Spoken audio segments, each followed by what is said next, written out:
In April 2021, the church arranged for me and Qingxi to take on watering work together.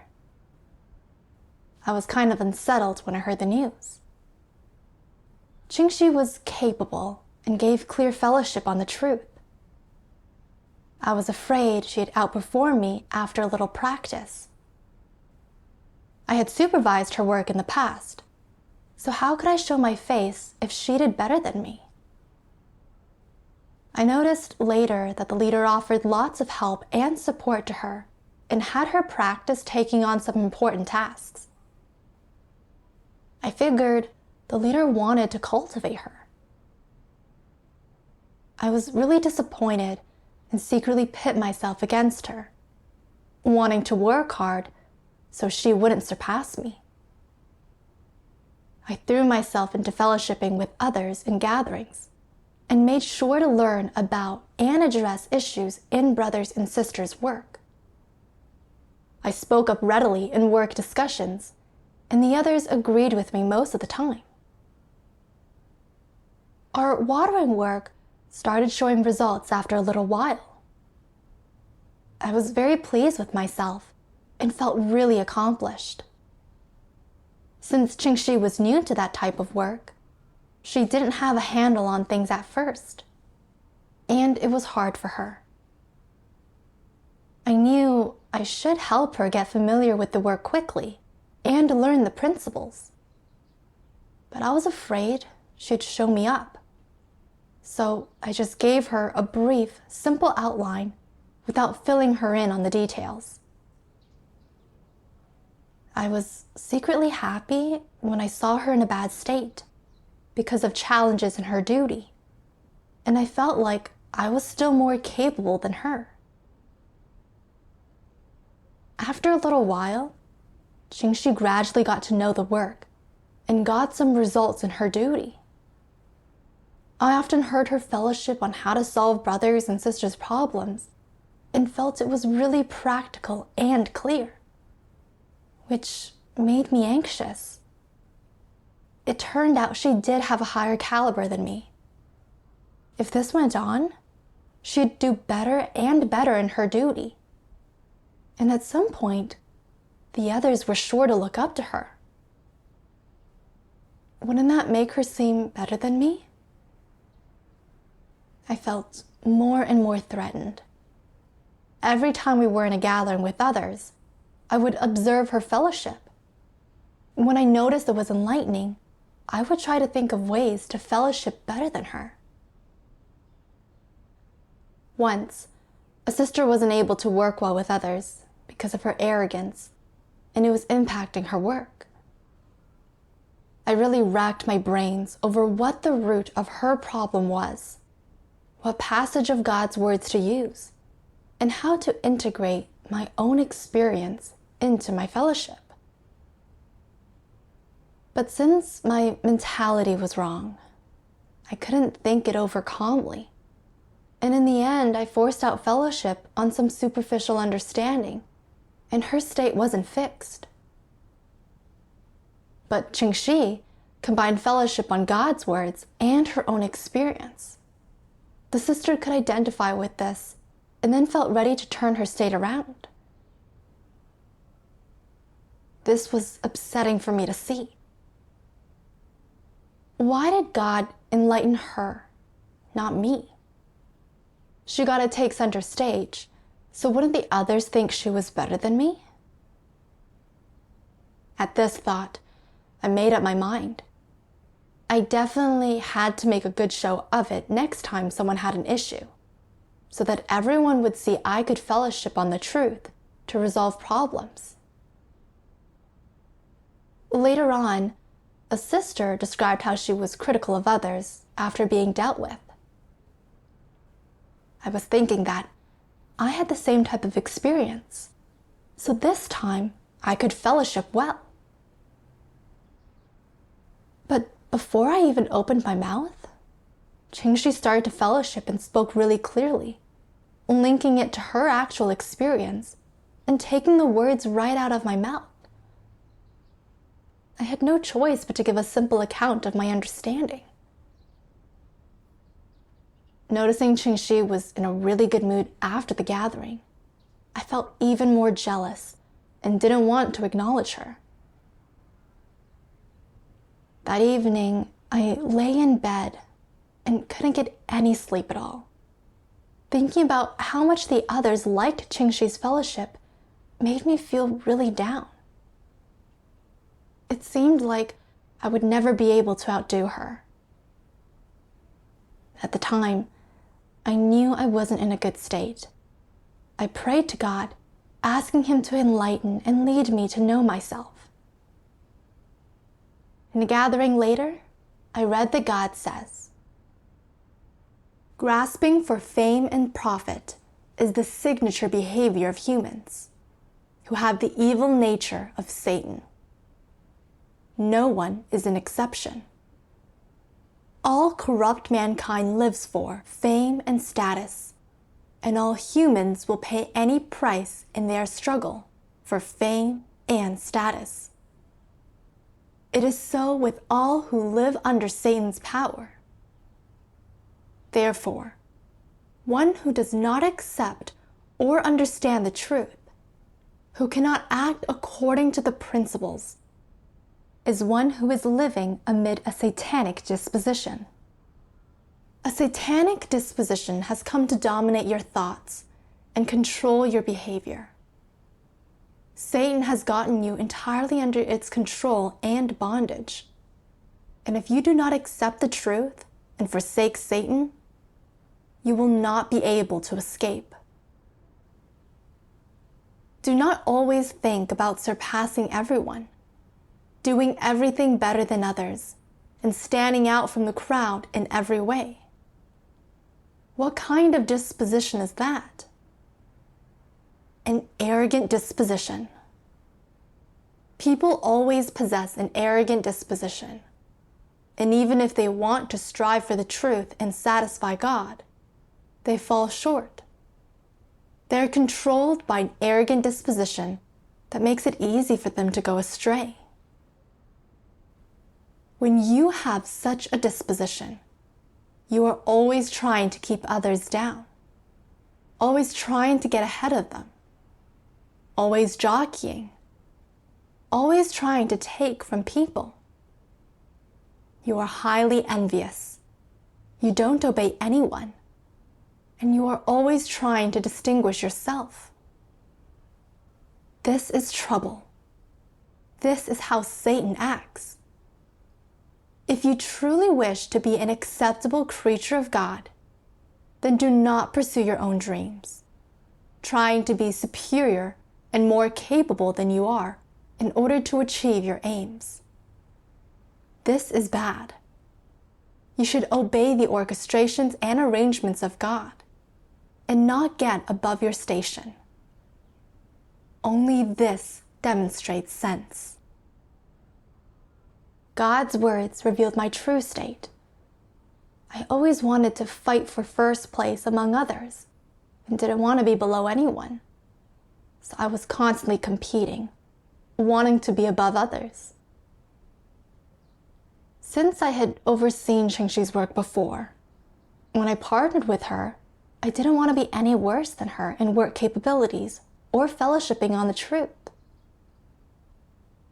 I was very pleased when she couldn't outperform me at first. But when I saw her progressing quickly, solving some problems, and even gaining the brothers' and sisters' approval, I was disgruntled and jealous, and always competed with her. I even wanted to show off when fellowshipping on the truth and resolving problems, so the others would look up to me. But my intent wasn't right. I only focused on name and gain, not on seriously pondering God's words, so I could only fellowship on some dry doctrine, which wasn't edifying for the others at all. I didn't reflect on myself in light of this, but blamed God for not enlightening me and was resistant. Only at this point did I realize how arrogant and unreasonable I was being. The church had arranged for me and Qingxi to take on watering work, so we should have worked to complement each other, made use of our individual strengths, and done our duty well together. I clearly didn't match up to her, but I lacked any self-awareness of this. I was always trying to be better than her and take center stage, secretly counting gains and losses in status, not considering my own duty or the church's work at all. I was so arrogant and unreasonable, and was displaying a satanic disposition, disgusting God. Later, I prayed to God, asking him to guide me to correct my attitude and work well with Qingxi. After that, when I saw her fellowship on the truth more clearly than me, and I felt competitive, I made sure to pray and forsake myself. By practicing this way, my state gradually improved. But since I didn't have a true understanding of my nature and essence, the same problem flared up again a little while later. In gatherings, Qingxi and I hosted for some brothers and sisters. She did most of the fellowshipping, while I just added a little bit here and there. Once or twice was fine. But as things went on, I felt invisible and left every gathering feeling disappointed. Was I going to play second fiddle forever? Unhappy with this, I secretly got competitive. Since I couldn't fellowship on the truth and resolve problems better than Qingxi, I put my effort into overseeing and following up on tasks to make the watering work more effective. This would show my capability. So when something needed following up on, I would go on my own without talking to Qingxi. Later on, I started doing slightly better than her in this respect and got arrogant again. It turned out I was no worse than her after all. From then on, I wanted to find a way to outdo her in fellowshipping and solving problems too. Once in a gathering, I wanted to take charge and not always have her out in front. So I started actively trying to address a sister's issues. But my intent wasn't right, and I rushed into fellowship before I understood her problem. As a result, I fellowshipped a lot without fixing anything. The others saw I was in the wrong state and fellowship with me not to compete with my partner for name and status, because that would impact our effectiveness. Hearing them point this out was really embarrassing and upsetting for me. And since I had taken so much time, we didn't have time to address our work problems and had to hastily wrap up the gathering. On the way home, I thought of how I acted in the gathering. It was a bitter pill to swallow. I just cared about showing off to prove I was better than Qingxi and wasted lots of time. So issues in our work went unresolved and the gathering wasn't fruitful. I was being disruptive to church work and church life. I got more upset the more I thought about it and felt really distressed. I didn't know how to resolve my corrupt disposition. For a while, because I was stuck in a state of fighting for name and gain, I didn't want to offer Qingxi help when I saw her struggling with her work and state, and often suggested, directly and indirectly, that she wasn't trying, which made her more negative. The distance between us grew, and our work performance suffered. When the leader found out about my state, She dealt with me for fighting for name and gain and excluding my partner, saying that displayed bad humanity. Hearing her say that hit me hard, so I prayed, asking God to enlighten me to truly know myself so my issues could be resolved. Then I read some of God's words. Every one of you has risen to the pinnacle of the multitudes. You have ascended to be the ancestors of the masses. You are extremely arbitrary, and you run amok among all of the maggots, seeking a place of ease and attempting to devour the maggots that are smaller than you. You are malicious and sinister in your hearts, surpassing even the ghosts that have sunk to the bottom of the sea. You reside in the bottom of the dung, disturbing the maggots from top to bottom until they have no peace, fighting each other for a while, and then calming down. You do not know your place, yet still you battle with each other in the dung. What can you gain from such struggle? If you truly had reverence for me in your hearts, how could you fight with each other behind my back? No matter how high your status, are you not still a stinking little worm in the dung? Will you be able to sprout wings and become a dove in the sky? Comparing myself to God's words, I saw that was how I was. I had always thought too much of myself, thinking I should be better than Qingxi in every regard because I had supervised her before. I fought to outdo her, both openly and in secret. I didn't discuss watering work follow-up with her, but acted on my own. And I wanted to use problem-solving in gatherings to prove I was better than her, without giving any thought to whether I could resolve people's actual problems or whether it would impact the effectiveness of the gathering. When I noticed she was struggling in work and wasn't in a good state, not only did I fail to help her, but I took joy in her misery, intentionally belittling her and reveling in her suffering.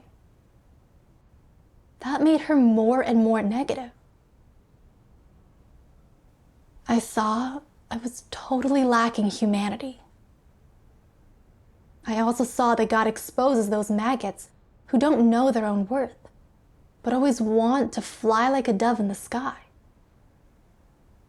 I was so ashamed. I felt like I was just as ugly and knew no shame.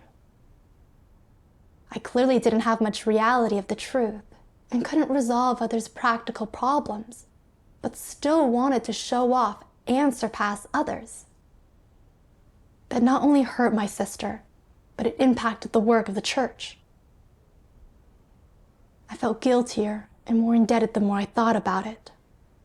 I also read some of God's words exposing antichrists. Almighty God says, "What is the motto of antichrists, no matter what group they are in? I must compete, compete, compete. I must compete to be the highest and mightiest." This is the disposition of antichrists. Everywhere they go, they compete and try to achieve their aims. They are the lackeys of Satan, and they disturb the work of the church.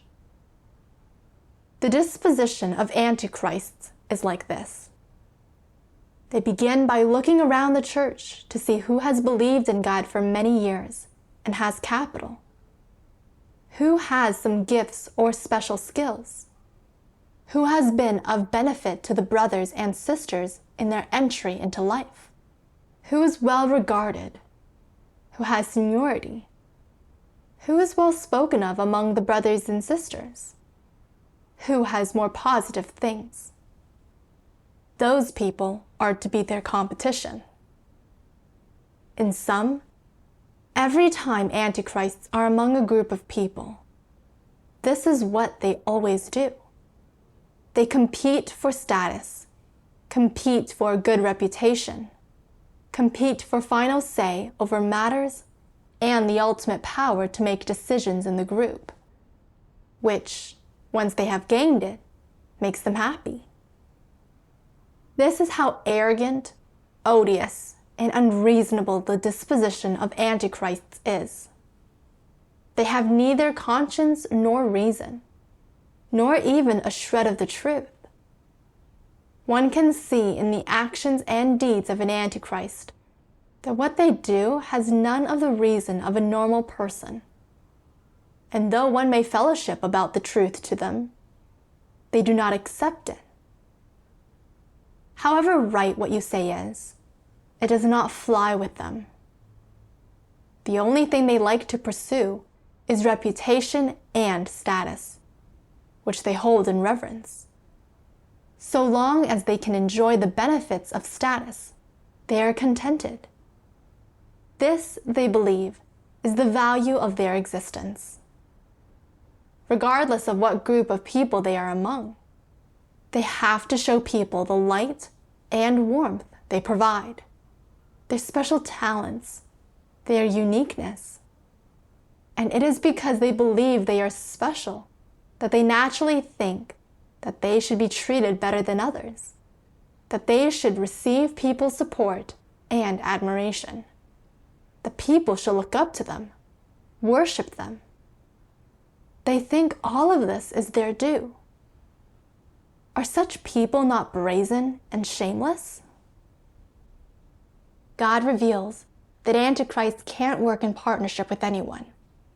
They always want to take center stage and have others admire and worship them.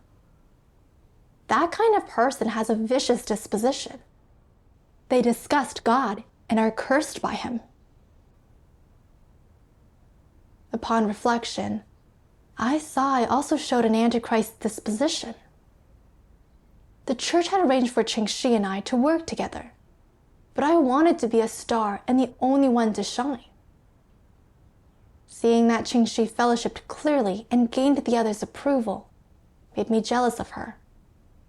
And I felt like I would never have my day in the sun as long as she was in the church. I treated her like my opponent.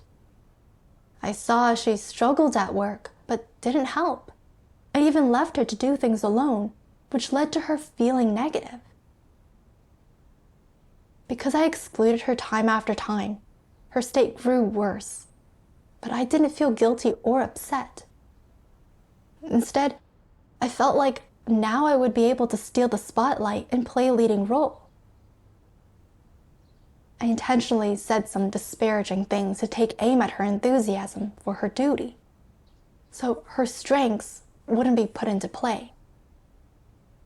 That was really hurtful for her.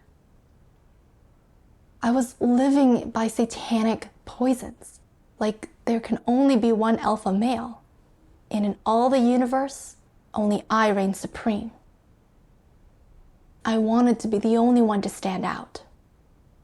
I stopped at nothing to exclude her and hurt her just so that I could stand above the rest. I didn't have even the slightest conscience. I thought of some antichrists in the church. They just care about their status among others and gaining others' admiration. They can't stand seeing anyone surpass them. And as soon as their status is threatened, they use vile tactics to oppress and punish the other person. They end up exposed and cast out by God for all the evil they do. I always wanted the other's admiration and approval. I wanted to keep my partner down, not let her stand out. I was on the Antichrist's path. If I didn't turn back, but kept fighting for name and gain and disturbing the church's work, I would end up just like the Antichrists, punished and cursed by God. This was a frightening thought for me, so I rushed to pray and repent. Later, I read several passages of God's words. Almighty God says, letting go of reputation and status isn't easy. It depends on people pursuing the truth. Only by understanding the truth can one come to know oneself, see clearly the emptiness of seeking reputation and status, and recognize the truth of mankind's corruption. Only then can one truly abandon status and reputation. It's not easy to rid oneself of a corrupt disposition. Perhaps you have recognized that you lack the truth, are beset with deficiencies, and reveal too much corruption. Yet you put no effort into pursuing the truth, and you hypocritically disguise yourself, leading people to believe that you can do anything. This is putting you in danger. It will catch up with you sooner or later. You must admit that you don't have the truth and be brave enough to face reality. You are weak, reveal corruption, and are beset with all manner of inadequacies. This is normal. You're a regular person. You're not superhuman or omnipotent, and you must recognize that. What are your principles for conducting yourselves? You should conduct yourselves according to your station. Find the right station for you, and perform the duty that you ought to. Only this is someone with sense. By way of example, there are people who are adept at certain professional skills and have a grasp of the principles, and they should take on that responsibility and make the final checks in that area. There are people who can provide ideas and insights, inspiring others and helping them to perform their duties better. They should then provide ideas. If you can find the right station for you and work in harmony with your brothers and sisters, you will be fulfilling your duty, and you will be conducting yourself according to your station. Because it is not easy for anyone to accomplish things on their own, whatever the field they are involved in or what they're doing, it is always good to have someone there to point things out and offer assistance. Much easier than doing it by themselves. Also, there are limits to what people's caliber is capable of, or what they themselves can experience. No one can be a master of all trades. It is impossible for one person to know everything, learn everything, accomplish everything. That is impossible, and everyone should possess such sense. And so, no matter what you do, whether it be important or not, there should always be someone there to help you, to give you pointers, advice, or to do things in cooperation with you. This is the only way to ensure that you will do things more correctly, make fewer mistakes, and be less likely to go astray. It is a good thing. I found a path of practice in God's words. I had to let go of my desire to pursue name and status, become able to properly face my shortcomings and flaws, stand in my place, consider the church's interests and others' life entry when things come up, work well with my partner so we can uphold the church's work together and do our duty well. I had been responsible for Chingshi's work in the past, and I had some work experience, but in fellowshipping on the truth and problem solving, I still fell far short. I didn't have practical experience and couldn't see through or fix a lot of issues. These were my shortcomings. I should acknowledge and face them. And Chingshi's fellowship was illuminating and helpful for brothers and sisters' life entry. I should support her and allow her to play to her strengths. That way, I could also learn from her strengths to make up for my weaknesses, which would benefit my life entry and the church's work. Later, when I worked with Qingxi to fellowship in gatherings, I made sure to have the right intent and only fellowship on what I understood. I let Qingxi fellowship on what she had insight into, and I supplemented it.